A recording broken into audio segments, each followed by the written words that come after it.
this day, and my interview is all about pharmacy. And sir, what is BS Pharmacy your first choice upon entering college?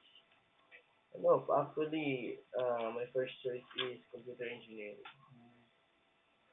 So, what specific pharmacy of subject was the easiest for you, and what was the most difficult?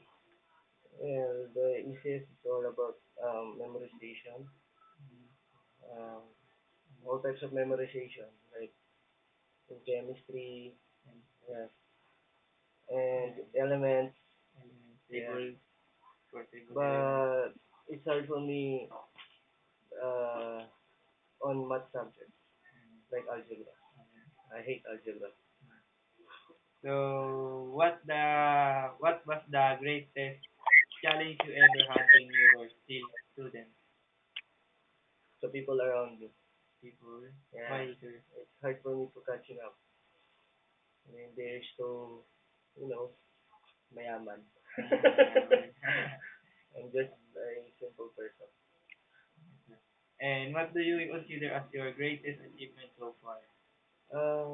Teaching some young and out of school just students. If you given a second chance, will you take up BS Pharmacy in college? No, it's hard. Why, sir? Because It's it's so hard. hard. Yeah, it's Hard, hard. hard. It's hard to memorize things, Mm, uh, but still, I'm here. so, where do you see the pharmacy 10 years from now?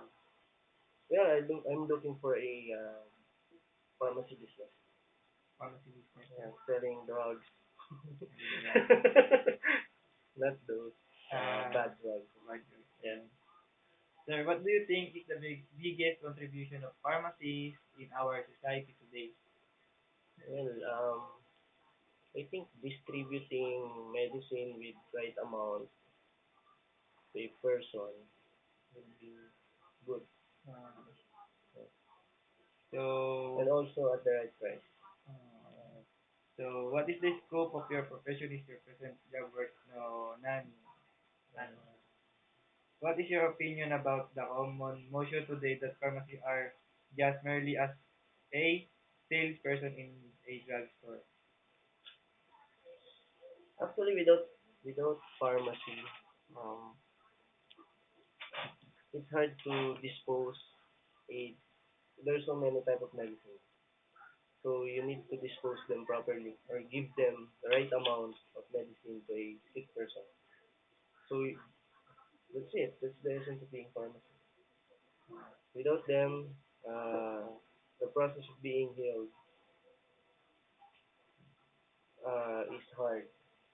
Kasi without a pharmacist, yun nga, gaya ng sinabi ko kanina, without them, you the sick person will not be able to know what type of medicine and what right amount of medicine to be taken. Sir, another question. How would you affirm on the definition pharmacy as the R that is expert in medicine? Again, So, how would you affirm on the definition pharmacy as the one that is expert in medicine? Like, they do medicine and also they mix the right amount. I like what I said before, the right amount or the right content on whatever medicine would be required to that given or sick person. good answer, sir. And what is the best word of advice or knowledge you can give share to us who was just started taking up by BS Pharmacy to motivate us in realizing our profession someday? Um, if medicine is your passion, Yeah, do it. passion. Yes. But if not, leave it. If it. So, for younger generation, would you advise them to take pharmacy course in college? uh, like what I've said before, to be able for you to motivate. If you like it, do it. So if you like it, do it hard. It's hard, man. Because, Study hard. yes. But if not, just change a course na lang. How will you describe pharmacy in one word? Mercury. Mercury. I know a story about Mercury. Ah, So thank you, sir.